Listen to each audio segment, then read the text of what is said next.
इस तस्वीर को देखें। ये शख्स 6 साल की उम्र में ईरान का वली अहद बना और सिर्फ 22 साल की उम्र में ईरान का बादशाह बन गया। इस शख्स का नाम रजा शाह पहलवी था, लेकिन पूरी दुनिया इसे शाह ईरान के नाम से जानती थी। शाह ईरान एशिया में अमेरिका का सबसे बेहतरीन दोस्त था और यूरोपीय यूनियन शाह ईरान को अमेरिकन गवर्नर कहकर बुलाती थी। शाह ईरान अमरीकी वफादारी में काफी आगे निकल चुका था, लेकिन ये इस बात से बेखबर था कि अमेरिका इसका दोस्त होना तो दूर, इसकी दर्दनाक मौत का बंदोबस्त करेगा। अमेरिका ने शाह ईरान को अपने मुल्क में रोशन ख्याली लाने का हुक्म दिया, तो इसने ईरान में दाढ़ी और पर्दे पर पाबंदी लगा दी। इसके दौर में अगर कोई बापर्दा औरत घर से निकलती तो पुलिस सरेआम उसका बुर्का फाड़ देती। शाह ईरान ने तमाम गर्ल्स स्कूल्स, कॉलेजेस और यूनिवर्सिटीज में स्कर्ट को यूनिफॉर्म बना दिया। शराब नोशी, रक्स और जिना फैशन बन गया। शाह के दौर में ईरान दुनिया का वो वाहिद मुल्क था जिसमें कॉलेजेस और यूनिवर्सिटीज के अंदर शराब की दुकानें थीं। यूनिवर्सिटीज में खवातीन की सौदेबाजी होती थी और इस मकरूह कारोबार को कानूनी हैसियत भी हासिल थी। शाह ईरान के जमाने में 2 आर्मी जर्नलों के हम जिन्स परस्त बेटों ने आपस में शादी कर ली और सरकारी सतह पर न सिर्फ इनकी दावत वलीमा हुई, बल्कि शाह और इसकी काबीना ने खसूसी तौर पर इस तकरीब में शिरकत भी की। शाह ने अमेरिका की मोहब्बत में ईरान में मौजूद 24,000 अमरीकियों को सिफारती हैसियत भी दी, जिस पर ईरान की आवाम ने सवाल भी उठाया। अमेरिका ने शाह ईरान के दफ्तर में ग्रीन फोन लगा रखा था और शाह ईरान को अमेरिका से जो भी हिदायत मिलती थी वो इन पर फौरी अमल दरामद करता। लेकिन ईरान चूंकि एक मुस्लिम मुल्क था तो यहाँ के मजहबी लोग इस हुकूमत से तंग आ चुके थे। शाह ईरान की अमेरिका नवाज पॉलिसीज पर बगावत हुई और ये बगावत 3 साल तक चलती रही। शाह ईरान ने अमेरिका की हिदायत पर ईरान के 21 शहरों में मार्शल लॉ लगा दिया, लेकिन अमेरिकी पॉलिसी से तंग आए लोगों ने इस मार्शल लॉ को तस्लीम करने से इनकार कर दिया। शाह ईरान ने हुकूमत बख्तियार के हवाले की और ईरान से फरार हो गया। इसका ख्याल था कि अमेरिका इसकी वफादारियों का बदला देगा, लेकिन जूं ही शाह ईरान का त्यारा ईरान की हदूद से निकला, अमेरिका ने अपनी आंखें फेर लीं और शाह ईरान का त्यारा अमेरिका में इंटर होने से रोक दिया गया। शाह ईरान पहले मिस्र गया, फिर मराकश, फिर बहमास और फिर मेक्सिको। शाह ईरान इस दौरान अमेरिका से मदद मांगता रहा, लेकिन व्हाइट हाउस इसका टेलीफोन तक न सुनता था। शाह ईरान 1.5 साल तक मारा मारा फिरता रहा, लेकिन किसी ने इसकी मदद नहीं की और अमेरिका ने इसके अकाउंट्स भी मुंजमद कर दिए। लेकिन आखिर में मिस्र के अनवर सादात को इस पर तरस आया और इसे मिस्र में पनाह दी। मिस्र के शहर कायरा में इसका इंतकाल हुआ और मरते वक्त इसके पास इसकी तीसरी बीवी के सिवा और कोई भी मौजूद नहीं था।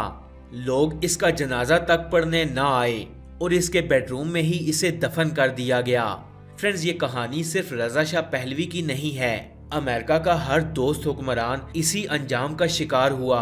आज पाकिस्तान में भी कुछ ऐसे ही हालात पैदा किए जा रहे हैं और पाकिस्तान के कुछ मेहरबान ये समझ बैठे हैं कि अमेरिका उन्हें उनकी हुकूमत बनाने में सपोर्ट कर रहा है। लेकिन ये लोग ये नहीं जानते कि मफाद परस्त अमेरिका तो सद्दाम हुसैन का न बना, रजा शाह पहलवी का न बना, तो इनका कैसे बनेगा। आज अमेरिका ने जैसे हालात पाकिस्तान में बना दिए हैं, बिल्कुल ऐसे ही हालात अमेरिका ने दुनिया के एक मुल्क चिली में बनाए थे। जब चिली के आमिर जनरल पिनोशे ने CIA की मदद से अपने ही मुल्क के एक जनरल अलेंडो की मुंतखब हुकूमत पर शब खून मारा था, क्योंकि जनरल अलेंडो इमरान खान की तरह अमेरिका को पसंद नहीं था। जनरल पिनोशे ने इक़्तिदार में आते ही चिली की आवाम के खिलाफ ऑपरेशन शुरू कर दिया। पिनोशे काफी अरसे तक चिली पर हुक्मरान रहा। इस दौरान पिनोशे ने अमेरिका के कहने पर चिली के हजारों शहरी कत्ल करवाए। अपने मुल्क में अमेरिका के कहने पर अमेरिका की नापसंदीदा तंजीमों पर पाबंदी लगाई और अमेरिका की ख्वाहिश पर अपने शहरियों के इंसानी हकूकों की धज्जियां उड़ा दी। कुछ अरसे बाद जब चिली की आवाम जनरल पिनोशे के खिलाफ उठ खड़ी हुई तो जनरल पिनोशे लंदन फरार हो गया। इसका ख्याल था कि बरतानिया और अमेरिका इसकी वफादारियों की कदर करेंगे, लेकिन लंदन पहुंचते ही ब्रिटिश पुलिस ने इसे गिरफ्तार कर लिया और इसे नजर बंद कर दिया। जनरल पिनोशे ने इस बुरे सलूक पर अमेरिका से एहतजाज किया, लेकिन अमरीकी हुकूमत ने इसे जवाब तक देने की जहमत गवारा न की। कुछ अरसे बाद बरतानिया की हुकूमत ने जनरल पिनोशे को चिली के हवाले कर दिया और चिली की हुकूमत ने इसे जेल में बंद कर दिया और इसके खिलाफ मुकदमा चलाया गया। मुकदमे के दौरान इसे हार्ट अटैक हुआ और ये वहीं मर गया। इसकी मौत पर पूरे मुल्क में खुशियां मनाई गईं, जबकि अमेरिका ने इसकी मौत पर ताज़ियत का एक पैगाम तक जारी न किया। फ्रेंड्स, बिल्कुल ऐसी ही एक मिसाल फिलिपीन के फर्नांड मार्कोस की भी है, जो 22 साल तक फिलिपीन में अमेरिकी मफादात की जंग लड़ता रहा। इसने फिलिपीन से कम्युनिस्ट को चुन चुन कर कत्ल कर दिया, लेकिन जब अमेरिका को ये लगा कि ये इनके किसी काम का नहीं, तो अमेरिका ने इसकी हुकूमत गिरा दी। मार्कोस अमेरिका आ गया। अमेरिका ने इसे पनाह तो दी, लेकिन इसे वो इज्जत ना दी जिसका वो हकदार था। इसने अपनी सारी जिंदगी फकीरों की तरह अमेरिकी शहर के एक छोटे से मकान में गुजार दी और इसे एक आम रेफ्यूजी के बराबर अमेरिकी हुकूमत वजीफा देती रही और ये इसी तरह कसमपुर्सी की हालत में मर गया। फ्रेंड्स, सद्दाम हुसैन के नाम से तो पूरी दुनिया वाकिफ है। ईरान में इनकलाब के बाद अमेरिका ने सद्दाम हुसैन को इस्तेमाल करने का फैसला किया। सद्दाम हुसैन ने अमेरिका की बातों में आकर ईरान पर हमला कर दिया। ये जंग 8 साल तक चलती रही और इसमें इराक और ईरान के 10 लाख से भी ज्यादा लोग हलाक हुए। सद्दाम हुसैन 1990 तक अमेरिका का बेहतरीन दोस्त था, लेकिन फिर तेल की लालच में अमेरिका ने इराक पर हमला कर दिया और इस हमले में 70,000 इराकी शहरी शहीद हुए। इसके बाद अमेरिका ने एक बार फिर से इराक पर हमला किया, सद्दाम हुसैन को गिरफ्तार किया और बाकायदा साजिश के तहत सद्दाम हुसैन को फांसी दे दी।